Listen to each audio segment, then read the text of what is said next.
तो गाइस जैसा कि हमने लास्ट एपिसोड के एंड में देखा था, यहाँ पर हमारे जिंगू ने उस मोड़े को एक खतरनाक कैनी मार दी होती है। तो अब यहाँ से इस बंदे की कहानी चलना स्टार्ट हो जाती है, फ्लैशबैक स्टोरीज। असल में यहाँ पर मोड़े का कोई दोस्त रहता है जो कि साइड में खड़ा है, तो वो बता रहा होता है कि वो उस मोड़े के साथ रहा है, हम दोनों बचपन से एक साथ थे, वो तो पड़ोसी थे, एक दूसरे के आजू बाजू उनका घर था और उनके मोम्स भी काफ़ी ज़्यादा क्लोज थी, तो वो हमेशा साथ में ही खेला करते थे। और जो छोटा वाला है उसे बच्चे लोग बुली करते थे उसके बचपन में, उसके पास आते थे, उसे खिलौना छीनने की कोशिश करते थे, कहते थे हम दुनिया को बचाएंगे, तुम इस काम के लायक नहीं। वो रोना शुरू कर देता है कि तभी वो बड़ा वाला विश में आ जाता है, कह रहा होता है नहीं, मैं देखना चाहता हूँ दूसरों को बचाते हुए वर्ल्ड। और उस बड़े को देखकर अब वो दोनों कुछ नहीं बोल पाते और ये बड़ा ही शायद जिंगू के साथ फाइट कर रहा है। और ये छोटा वाला बता रहा होता है कि जब मैं एक बच्चा था मेरे को कभी भी बुली नहीं किया गया, क्योंकि जो डुक्सू था वो काफ़ी ज़्यादा बड़ा था और हम हर जगह साथ में घूमते थे। लेकिन कुछ सालों बाद एलिमेंट्री स्कूल में, हालांकि वो एक पहाड़ जितना बड़ा था, लेकिन जब बच्चों को पता चला कि वो एकदम सलर और डरपोक है, तो उसे भी बुली करना शुरू कर दिया। मोटा मोटा कह के छुड़ाते थे उसे वो लोग। फिर यहाँ पे उसका दूसरा दोस्त जो छोटा हुआ करता था, वो उससे ये देखते नहीं बनता, वो उनसे मारधाड़ करना शुरू कर देता है। वो बता रहा होता है कि मैं दुकुकू जितना बड़ा नहीं था, लेकिन मैंने बाकी बच्चों से उससे बचाया उस वक्त, जब तक हम एलिमेंट्री स्कूल के एंड तक नहीं पहुंचे। ये एक तरह की दिनचर्या ही बन गई थी। मैं धीरे धीरे डेकू की कायरता से परेशान हो गया, वो एक नंबर का डरपोक था।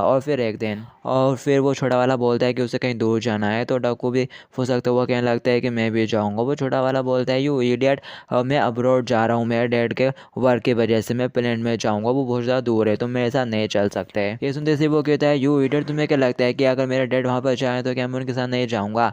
ये सुनते से वो बड़ा वाला बंदा कहने लगता है तो फिर तुम कब वापस आओगे, कल या फिर एक हफ्ते बाद। वो चलाते हुए कहता है इडियट, मैं वापस नहीं आऊँगा, कम से कम कुछ सालों तक तो बिल्कुल भी नहीं, कौन जानता है। और साथ ही वो मुड़ के चला जाता है और कह रहा होता है मेरे को तो काफ़ी अच्छा लगेगा तुमको ना देखकर, अगर अब तुमको कोई बुली करता है तो तुम्हें खुद ही उसको हिट बैक मारना पड़ेगा, मैंने आने वाला बचाने के लिए, कोई बुली करे तो खुद उसे मारना। वो रोते हुए कहता है डुक्सू क्या तुम वाकई में जा रहे हो, और फिर वो वहीं बैठ कर रोना शुरू कर देता है। और यहाँ पर डुक्सू वो बड़ा बड़ा फाइटर है जो अभी पिट रहा है, दिखाया जाता है।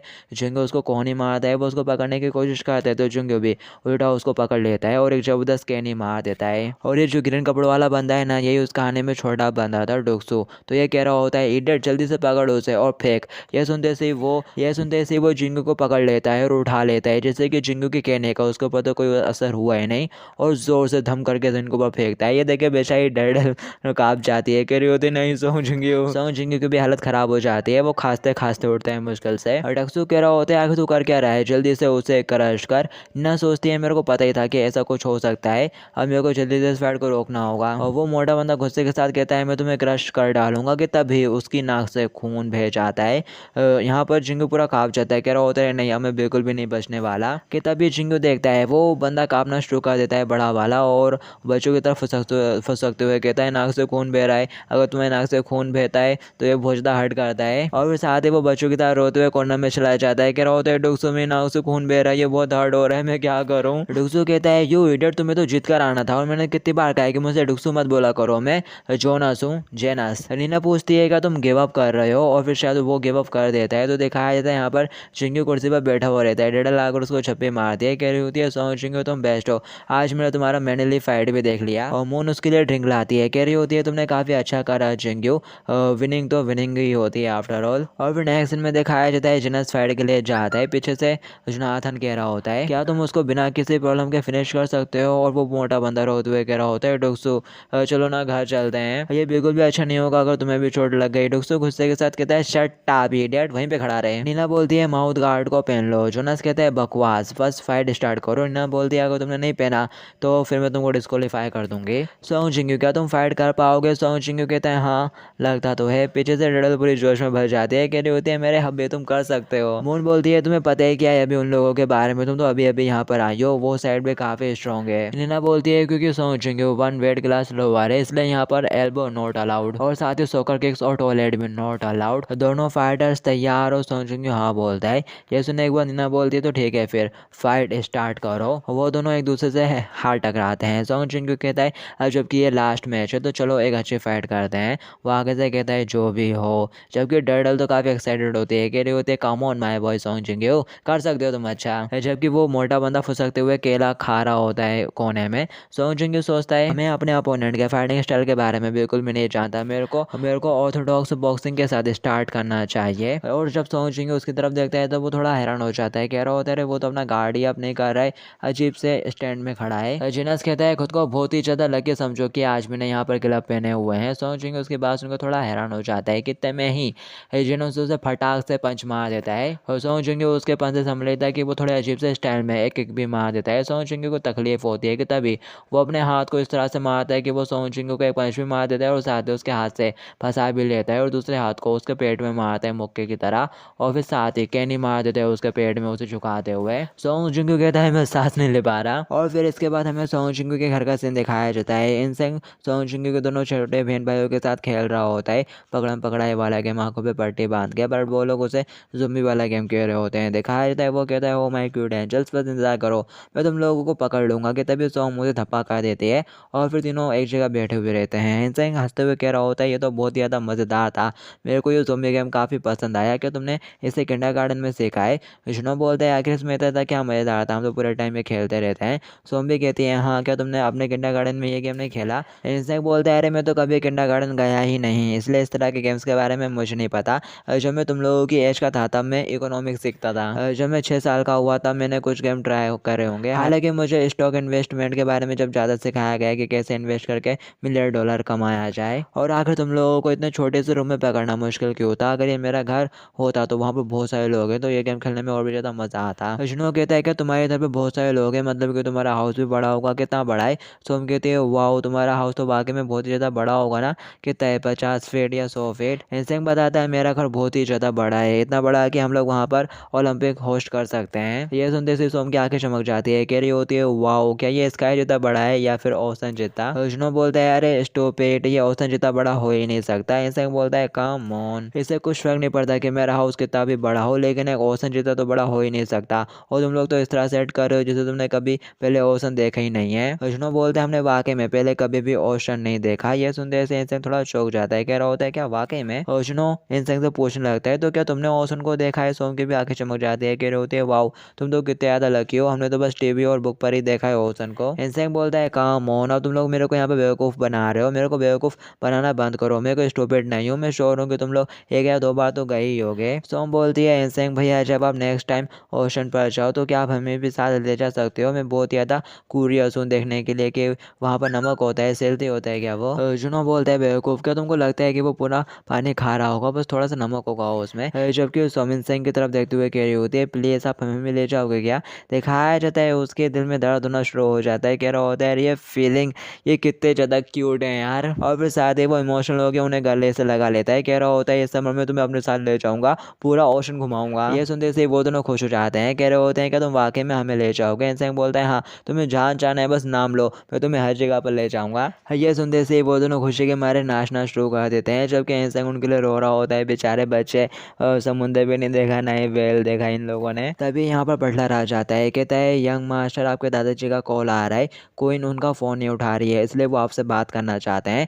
वो रोते हुए कह रहा होता है क्या दादाजी अभी ये कोई प्रॉब्लम नहीं है, बस फ़ोन बंद कर दो, हमें समुद्र तट पर ले चलो। और वो इमोशनल होता हुआ रोए जा रहा होता है, जबकि जुनू तो काफ़ी ज़्यादा एक्साइटेड होता है, कह रहा होता है मैं तो वहाँ पर जाकर एक समुद्री डाकू बन जाऊँगा। क्यों? जबकि सोम कह रही होती है अगर मैं अपने कान के ऊपर शंख रखूँ तो क्या मैं वाकई में समुद्र की आवाज़ सुन सकती हूँ? बटलर इतना अजीब देख के उन लोगों को बेचारा परेशान हो जाता है और इंसान के हाथ में हाँ में हाँ मिलाते हुए कहता है हाँ यंग मास्टर। और वो दोनों बोलते हैं हमें जिंगू को भी ये बात बतानी होगी, लेकिन वो आ क्यों नहीं रहा है, क्या जिंगू भी आ सकता है? इंसान बोलता है हाँ चलेंगे, सब साथ में चलेंगे, तुम जो चाहे वो करना। और फिर इसके बाद हमें जिंगू का सीन दिखाया जाता है। जिंगू को बहुत जोर की रात पड़ी होती है तो वो रिंग में पड़ा हुआ रहता है चारों खाने चित होता हुआ। जिनस बोलता है कर्व मांगा यही मेरी स्पेशलिटी है, अगर मैंने यहाँ पर एक ग्लव नहीं पहने होते तो तुम मर चुके होते। जिंगू की ये हालत है कि बेचारे डडल को सदमा लग जाता है, जबकि मून कह रही होती है आखिर कर्मा मांगा क्या है? कोच बोलता है कर्व मांगा और अब मैं इस रिंग में देख रहा हूँ, ये एक क्लोज फाइटिंग स्टाइल है जो कि इतनी ज़्यादा पॉपुलर नहीं है। इस स्टाइल को तो बस स्पेशल फोर्सेस में ही सिखाया जाता है, वहीं पे इनकी ट्रेनिंग होती है। ये एक डेडली मार्शल आर्ट है और एमएमए में ऐसा कोई भी फाइटर नहीं है जो कि इसे अपने बेस के तौर पर यूज़ करता है। इस स्टाइल में अटैक्स काफ़ी ज़्यादा अनयूजुअल होते हैं और प्रेशर पॉइंट को टारगेट किया जाता है इसमें, इसलिए अगर तुम्हारा ये पहली बार है तो तुम्हारे लिए उनके मूव्स को प्रेडिक्ट करना काफ़ी ज़्यादा मुश्किल होगा। ये सुनकर सोंग जिंग सोचता है क्या इसलिए वो केवल मेरे पेट के ऊपर वार कर रहा है, मैं ठीक से सांस भी नहीं ले पा रहा हूँ। जबकि डडल उछलते हुए जाले पे चढ़े आती है, कहती है यू लिटिल तेरे को क्या लगता है कि तू मेरे सोंग जिंग के साथ ऐसा कर सकता है, तू मरेगा, जरा यहाँ पर आ। और वो जंप करने की कोशिश करती है कि तभी उसका पैर ट्रिप हो जाता है और डडल बॉल गिर जाती है धड़म करके और रोल होते हुए जाके जाली से ठुकती है जोनाथन के और फिर रेफरी उसे उठा के कोने में ले जाती है, कहती है अगर एक और इंटरफेयर हुआ तो डिस्क्वालीफाई कर दूंगी मैं इसको। जोनस मुड़ते हुए अपने कोने में आने लगता है, कह रहा होता है ये ज़्यादा कुछ खास नहीं था, ये यहीं पर ख़त्म हुआ। जोनाथन कह रहा होता है जोनस तुम्हें नहीं लगता है कि ये थोड़ा बोरिंग फिनिश हो गया, जबकि वो मोटा कह रहा होता है डूसो चलो ना आप लोग घर चलते हैं। पर तभी सोंग जिंग्यो उठ के खड़ा हो जाता है, ये देखकर जेनस भी थोड़ा हैरान हो जाता है। जेनस कहता है तुम्हें वहीं पर बस शांति से पड़े रहना चाहिए था, आगे इतना उठने की क्या ज़रूरत है। टीना पूछती है क्या तुम कर सकते हो सोंग जिंग्यो कंटिन्यू, जबकि पीछे से मून कह रही होती है सोंग जिंग्यो बस रुक जाओ स्टॉप इट। नीना बोलती है पहले हम इसको डॉक्टर से चेकअप करवाएंगे कि ये फाइट के लिए ओके है या नहीं, और फिर यहाँ पर डॉक्टर आ जाती है, कह रही होती है सोंग जिंग्यो ज़रा इधर पर देखो और थोड़ा डीप सांस लो, जबकि पीछे से मून कह रही होती है सोंग जिंग्यो रुक जाओ अब कंटिन्यू करने का कोई भी रीज़न नहीं है। जबकि कोच कहता है तुम तो काफ़ी ज़्यादा जुनून में लग रहे हो। सोंग जिंग्यो कहता है कोच आप क्या बोल रहे थे कि वो क्या यूज़ करता है, प्लीज़ मेरे को बताओ, ये मेरा फर्स्ट टाइम है जब मैं इस तरह का मोमेंटम देख रहा हूँ, इसलिए मैं इसके बारे में नहीं जानता। कोच कह रहा होता है क्या कहा तुमने, वैसे भी तुम मेरी बातें सुनते कहाँ हो। सोंग जिंग्यो कहता है प्लीज़ मेरे को बताइए कोच मेरी हेल्प करिए। ये सुनते से कोच कहता है हो ये तो यहाँ तक कि मेरा स्टूडेंट भी नहीं है जब भी ये मेरे को कोच बुला रहा है। कोच कहता है तुमको क्या लगता है कि मैं तुम्हारी हेल्प कर सकता हूँ, ठीक है अगर तुम मेरी बात सुनते हो तो फाइन। और साथ ही वो बताना स्टार्ट करता है ये एक ऐसी अननोन मार्शल आर्ट है जिसका किसी के ऊपर भी ध्यान नहीं जा सकता था, ये एक ऐसी मार्शल आर्ट है इसके ऊपर किसी का भी ध्यान नहीं जा सकता था, लेकिन अगर कोई मेरे साथ बंदा हो जो कि लड़ने के लिए डेस्परेट हो तो वो इसके बारे में पता लगा ही लेता है थोड़ा कुछ। और वो कह रहा होता है सोंग जिंग्यो तुम खुद को बहुत ही ज़्यादा भाग्यशाली समझो कि मैं यहाँ पर हूँ। और साथ ही वो बताना स्टार्ट करता है अच्छी तरह से सुनो, कर्व मांगा एक ऐसा फाइटिंग स्टाइल है जिसमें सोल्जर को किल करना बताया जाता है, इसका कोई पैटर्न नहीं है। सोल्जर इसका यूज़ मारने के लिए करते हैं और एमएमए में इसका यूज़ ना करने का ये रीज़न है कि वहाँ पे कुछ ऐसे रूल मौजूद हैं जो कि इसके फाइटिंग स्टाइल को काफ़ी हद तक ब्लॉक कर लेते हैं। अगर दूसरे शब्दों में कहूँ तो तुम नियमों को अच्छी तरह से समझकर और उनका यूज़ करके उससे लड़ सकते हो। उसके मोमेंटम को देखो, वो बस बेस के तौर पर कर्व मांगा का यूज़ कर रहा है, उसके अंदर उसने काफ़ी सारे वेरिएशन भी ऐड करे होंगे। वेल ओरिजिनली कर्व मांगा का और उसने उसके अंदर काफ़ी सारे वेरिएंट्स भी ऐड करते हुए होंगे। हालांकि ओरिजिनली कर्व मांगा एक मिक्सचर है डिफरेंट मार्शल आर्ट्स का, और यह एक ऐसी मार्शल आर्ट है जिसका यूज़ किल करने के लिए किया जाता है। और जैसा कि उसने कहा कि अभी उसने ग्लव पहने हुए हैं जिसकी वजह से तुम लकी हो, इसका मतलब यही है कि वो ग्लव पहना हुआ है जिसकी वजह से वो बस अभी 50% ही अपने कर्व मांगा टेक्निक का यूज़ कर सकता है। इस बात को दिमाग में रखना। और तुम बॉक्सिंग और किक्स का यूज़ करना बेस के तौर पर, और उसे ज़रा बच कर रहना कि वो तुम्हारे प्रेशरिंग पॉइंट के ऊपर हिट ना मार पाए। और तुम्हें उसको अच्छे से देखने की ज़रूरत है, उसके पैटर्न को ऑब्जर्व करो और ओपनिंग मिलते सही अटैक। सोंग जिंग्यो कहता है ठीक है, और फिर वो नीना दोनों फाइटर्स को रिंग के अंदर बुलाती है। वो बंदा कह रहा होता है जोनस मुझे लगा था कि तुम ऑलरेडी काफ़ी ज़्यादा थक चुके हो, इसलिए मैंने बस एक इजी मूव के साथ तुम्हें जाने दिया था, लेकिन तुम तो फिर से उठ के खड़े हो गए, क्या हुआ, क्या तुम इस बार प्लान के साथ आए हो, वैसे तुम यहाँ पर कुछ भी नहीं कर पाओगे। और फिर साथ ही फाइटिंग स्टार्ट हो जाती है और वो सोंग जिंग्यो को पंच मारते हैं तो सोंग जिंग्यो भी आगे से उसके ऊपर अटैक करता है, बट वो पीछा होता हुआ बच जाता है और फिर साथ ही अपने लात को सोंग जिंग्यो को मारने लगता है। सोंग जिंग्यो को लगता है जैसे शायद उसके मुंह पर आ पड़ने वाली है उसके कहने पर, तभी वो स्माइल करता है और एकदम से उसके घुटने पर मार देता है, जिसकी वजह से सोंग जिंग्यो को अपने घुटनों के बल बैठ आता है। और फिर वो फटाक से अपने हाथ का यूज़ करते हुए उसके गार्ड को साइड में कर देता है यार, और कहता है मर जाओ, और उसकी चीन पे एक जबरदस्त पंच मार देता है नीचे से ऊपर। सोंग जिंग्यो को इतनी बुरी तरह से मार खाता देख यहाँ पर सभी लोग एकदम चौंक जाते हैं और परेशान भी हो जाते हैं। कोच सोच रहा होता है मेरे कोच करने के बावजूद इस तरह से हिट कैसे हो गया, जबकि डडल तो रोना शुरू कर देती है, कह रही होती है सोंग जिंग्यो नहीं, और पास जाने लगती है, मुंह से रोकती है, कह रही होती है यहीं पर रे बोनी। सोंग जिंग्यो एक बार फिर किसी रिंग के अंदर गिर पड़ता है। नीना सोचती है इससे पहले कि वो रश करे मेरे को रोक देना चाहिए, लेकिन वो रश नहीं करता, खड़ा खड़ा सोंग जिंग्यो को देख रहा होता है। ये देखकर नीना भी रुक जाती है। जोनस कहता है कि तुमने देखा इसका कोई भी यूज़ नहीं है, और साथ ही वो मुड़ के जाने लगता है और कह रहा होता है भले मैं यहाँ पर अपने हाथों का यूज़ नहीं कर पा रहा हूँ अच्छे से, लेकिन फिर भी मैं तुम जैसे किसी से बिल्कुल भी नहीं हारने वाला। नीना भी उसको जाते हुए देख रही होती है और वहाँ पीछे से सोंग जिंग्यो हाफते हुए फिर से उठ खड़ा हो जाता है। जोनाथन कहता है ये क्या बकवास है, आखिर तुम कर क्या रहे हो। वो फिर से उठ खड़ा हो गया। नीना बोलती है क्या तुम कंटिन्यू कर सकते हो। सोंग जिंग्यो सिर हिलाते हुए बोलता है हाँ। ये देखकर अब जोनस बहुत तेज़ी से उसकी तरफ बढ़ता है, कह रहा होता है यू लिडल, उसको पंच मारता हुआ थोड़ा पार सा हो जाता है और पीछे जाली की तरफ पैर मारता हुआ थोड़ा हवा में पहुंच जाता है और साथ ही उसको गले से पकड़ के नीचे धम करके स्लैम मारता है और वहीं के वहीं उसको चोक लगा देता है, मतलब कि चोक लगाने वाला होता है। कोच कहता है डैम इट, वो तो बैक चौक लगाने वाला है यार। लेकिन इससे पहले कि जोनस सोंग जिंग को चौक लगा पाता, सोंग जिंग फटाक से पलटी मारते हुए उससे दूर हट जाता है और साथ ही उसके हाथ को पकड़ के आम बार डालने लगता है। कोच कहते हो उसने पकड़ लिया, ये तो एक आम बार है। लेकिन जोनस टाइम रहते छूट जाते हैं इससे पहले कि सोंग जिंग को ढंग से पकड़ पाता। और वे तभी नीना भी बोल देती है रुक जाओ, ये राउंड खत्म हुआ, दोनों अपने अपने कॉर्नर में जाओ।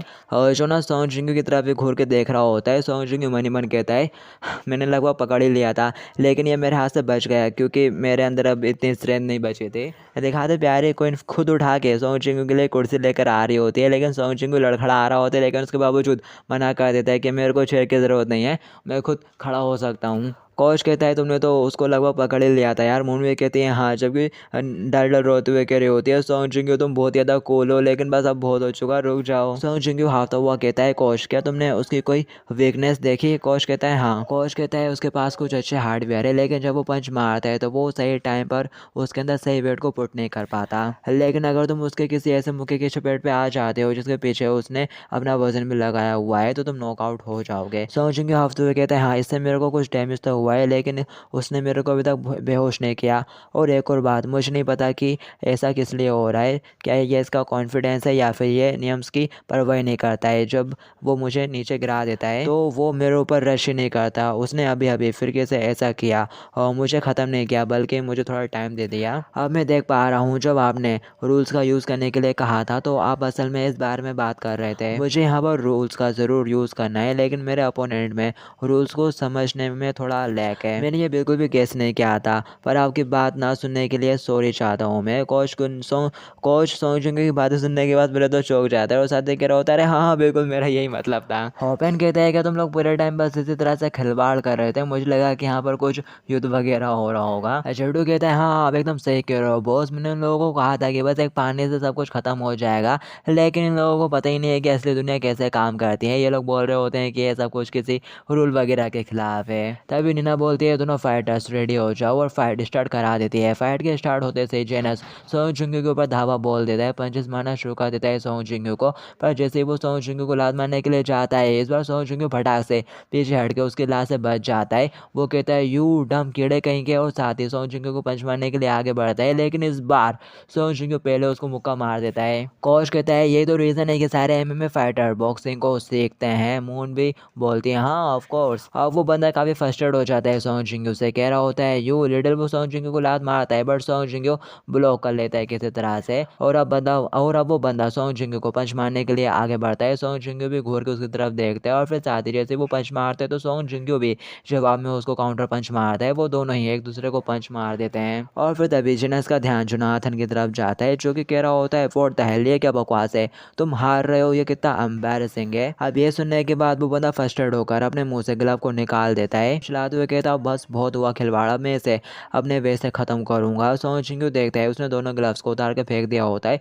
और वो सोंग जिंग की तरफ बढ़ता है तेजी के साथ, कहता है अब तो तू मरा। तभी नीना चिल्लाते हुए कहते हैं तुम डिस्क्वालीफाई हो गए क्योंकि तुमने ग्लव उतार दिए हैं, तो अब रुक जाओ। बट वो नहीं रुकता, सोंग जिंग के ऊपर जाके अटैक करने लगता है, एल्बो मारता है, फिर साथ ही धक्का देते हुए उसे जाले में भेड़ देता है। जोनाथन कहता है या अब आया ना मजा। जिनस चिल्लाते हुए कहता है अब खेलना बहुत हो गया, कि तभी पीछे से नीना उसका हाथ पकड़ लेती है, कहती है मैंने कहा तुम डिस्क्वालीफाई हो गए हो तो रुक जाओ। जिनस कहता है मुझे गुस्सा मत दिलाओ, मैं अपने बेयर हैंड के साथ किसी को भी स्मैश कर सकता हूँ, और साथ ही वो नीना की पकड़ से खुद को छुड़ा लेते हैं और नीना के ऊपर अटैक करने लगता है। नीना बच जाती है उसका अटैक से, तो वो फटाक से आगे बढ़ते हुए उसे टैकल दे मारता है शोल्डर से धक्का। ये देखकर कोच और मुन दोनों ही परेशान हो जाते हैं। नीना थोड़ा घुटनों पर आ जाती है। वो बंदा कहता है चलो करते हैं, मेरे पास आ, मैं तेरे ऊपर बिल्कुल भी इजी नहीं जाने वाला जस्ट बिकॉज क्योंकि तू एक लड़की है, चल आ करते हैं। जबकि यहाँ पर नीना को बहुत ही ज्यादा गुस्सा आ रहा होता है। ये देखकर मुन घबरा जाती है और मनी मन कह रही होती है नहीं तुमको खुद को रोकना होगा, नहीं तो गड़बड़ हो जाएगी सब। नीना बोलती है कि यहाँ पर कोई स्टूडेंट है वाइल्ड हाई से जो कि अभी तक फाइट से बिल्कुल भी थका नहीं। जिनस कह रहा होता है कम ऑन आना, मैं तेरे को स्मैश कर दूंगा, जो कि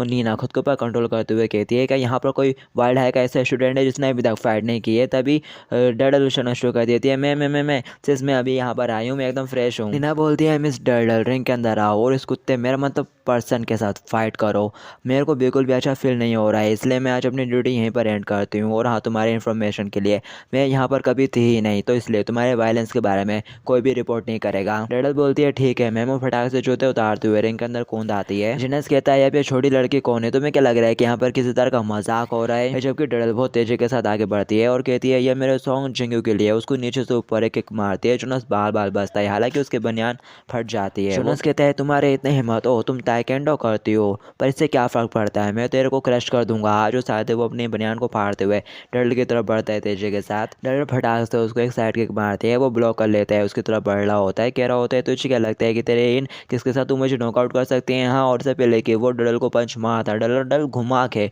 उसके चेहरे पे एक जोरदार लात दे मारती है। और ये वही किक है जो कि क्वीन ने भी मारी थी अपने अपोनेंट के ऊपर, पर वो नॉकआउट नहीं हुआ था क्योंकि क्वीन को डेडल जितना अच्छा ताइक्वांडो नहीं आता। और ये डेडल है, जैसे उसने किक मारी वो सामने वाला नॉकआउट हो गया, वो बेहोश होकर जमीन पे गिर पड़ता है। और फिर डेडल रोते हुए सोंग जिंगू के पास आती है, मेरे सोंग जिंगू मैंने बस तुम्हारे लिए ही उसको ताइक्वांडो का ट्रीटमेंट दिया। जोनाथन चिल्लाते हुए कह रहा होता है जिनस मजाक करना बंद कर यार, जल्दी उठ, वोट हिला के तू कर क्या रहा है। मून बोलती है तुमने काफी अच्छा करा जिंगू, क्या तुम ठीक हो। जिंगू कहता है हाँ मैं ठीक हूँ, बस काफी ज्यादा थक गया हूँ। जबकि कोच कह रहा होता है मिस नीना तुमने खुद के ऊपर कंट्रोल रखा, तुम तो एक काफी अच्छी टीचर हो। नीना बोलती है ठीक है अब सभी लोग घर चलो। तभी जोनाथन चिल्लाता हुआ कहता है किसने कहा कि ये सब ओवर हो चुका है। हाँ, और रिंग के अंदर आ जाता है, को कॉल लगाता हुआ कहता है हाँ ये मैं हूँ, जल्दी से उन पिक्चर्स को अपलोड करने के लिए तैयार हो जाओ। हाँ वही वाई के ग्रुप की इगोई की टॉयलेट वाली फोटो, मैं सारी रिस्पॉन्सिबिलिटी लूंगा, तुम सारा वक्त तैयार कर लो, मैं 5 मिनट बाद तुमको कॉल करता हूँ, वेट करो 5 मिनट तक, और अगर टाइम खत्म होने के बाद मैं तुमको कॉल नहीं कर पाया तो बस अपलोड कर देना उन पिक्चर्स को ऑनलाइन। और साथ ही वो जो उसको मार रहा होता है ताकि वो शायद थोड़ा होश में आ जाए, और उन लोगों से कह रहा होता है क्या तुमने सुना, तुमको लग रहा होगा कि ये अनफेयर है, लेकिन अपन लोगों की डील हुई थी और हम लोग इस बेट को जीते थे, अगर तुम लोग मेरे से माफी की भीख मांगते हो तो मैं शायद उसको कॉल करके फोटो अपलोड करने से रोक सकता हूँ। तुम्हारे पास बस 5 मिनट ही है, इससे पहले कि मेरा माइंड चेंज हो जाए, डिसाइड कर लो क्या करना है तुम्हें। मून बोलती है ये तो बहुत ही ज्यादा प्रेडिक्टेबल था, बस उसे छोड़ दो, वैसे भी वो जो चाहता है वो ही करेगा। जबकि डेडल कह रही होती है आखिर ये सब क्या है, आखिर हम इससे माफी की भीख क्यों मांगेंगे दया की भीख।